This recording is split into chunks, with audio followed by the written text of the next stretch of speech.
Doctors and nurses, have you ever witnessed a couple have a child that was obviously not the father's? If so, what happened? Back when I was still in college, I knew this girl, let's call her Emily, who got pregnant. The whole thing was messy from the start. She was with a guy, Mike, but the baby wasn't actually his. It was Mike's best friend, Jason's. Mike only found out about the possibility roughly a week before the baby was born. That's when the whispers started. People around them could tell something was off, and the tension was thick. After the baby was born, I went up to see Emily once she brought the kid home. The baby looked exactly like Jason.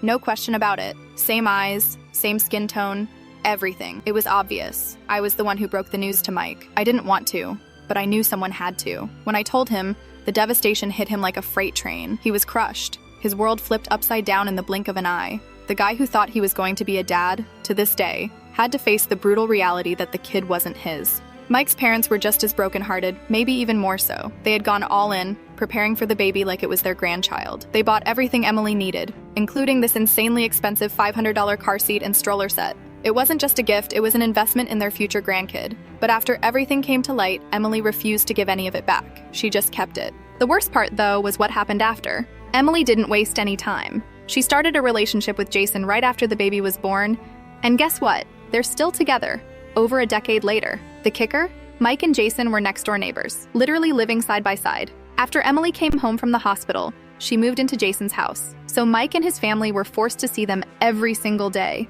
raising the baby they had believed was Mike's for the whole pregnancy. Watching that must have been excruciating. The whole situation was a nightmare for Mike. Imagine thinking you're about to start a family, only to have it ripped away in the most public and painful way possible. They did do a DNA test right after the baby was born, just to be sure.